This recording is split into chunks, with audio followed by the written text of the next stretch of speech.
Welcome to the Personal Tanya, day 24. We're learning the second part of chapter 12, and today's date is the 15th day of Teves. The title of today's Tanya lesson is that you are not a victim, and the reason is because we naturally wield powers that we never even knew that we had. You see, as we're discussing the three kinds of Jews, the tzaddik, who is the successful Jew, the rasha, who is the failing Jew, and the Beinoni, the struggling Jew, all of them in terms of how the godly soul tames the animal soul. We're now working on the Beinoni, on the struggling Jew, the one who's able to control his animal soul just enough to make sure that the animal soul doesn't rebel through expressing itself in the garments of the soul, which are our thoughts, our speech, and our action. Nevertheless, the godly soul is not able to actually dominate the animal soul. The animal soul still has power. It's only that the godly soul is able to curb it from manifesting in thought, speech, and action. And that's because of the power that we never knew we had. It's the power of Mayach Shalit al Alev, that our mind dominates over our heart. This is something which comes to us naturally, that intellect rules over emotion. When you understand something, you actually are able to change the way that you feel something. When you meditate on an idea, you actually are able to give birth to new emotions. And when you move your intellect away, your thinking away from an idea, you're no longer creating emotions towards that idea. This is an incredibly empowering concept that tells us that we're not a victim, and that if you have some sort of a condition based on prior life experiences, and you now have desires that are arising within you, they do not control you. You can push them out by pushing the thought out of your head.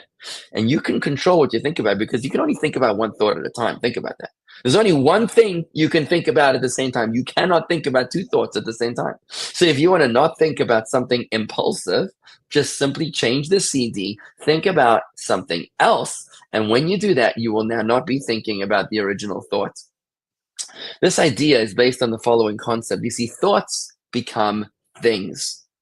Thoughts certainly become emotions, and ultimately become behaviors. But when you divert the thought in its origin, then you're actually suffocating the toxic behavior at the root, which is the thought.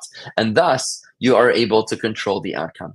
King Solomon in Ecclesiastes actually gives us fantastic inspiration about this idea, about how it works, when he compares the relationship between wisdom and impulsive behavior to light and darkness. What's the comparison between wisdom and impulsive behavior to light and darkness? He says, well, if the mere presence of light banishes the darkness effortlessly.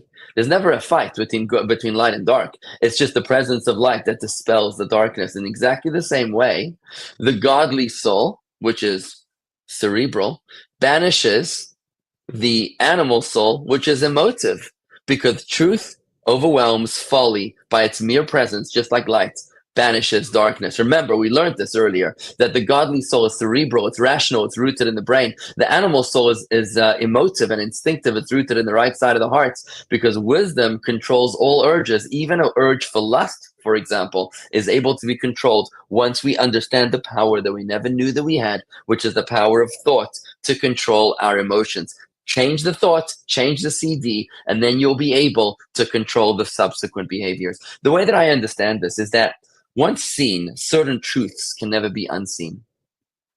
Or as Ralph Waldo Emerson said, a mind once stretched by a new idea can never return to its original dimensions. Awareness overrides impulsive behavior. This is a foundational idea in modern therapy. When you shine consciousness on something, it has intense power to dissolve the problem. And that's a wrap on today's Tanya lesson. Tomorrow, we'll be expanding this further about how the Beinoni, the struggling Jew, is able to take advantage of prayer redefined to be able to ratchet up his power over the animal soul for the duration of prayer, when we understand what prayer really is all about. That's a wrap. Let's try to apply. You can do this.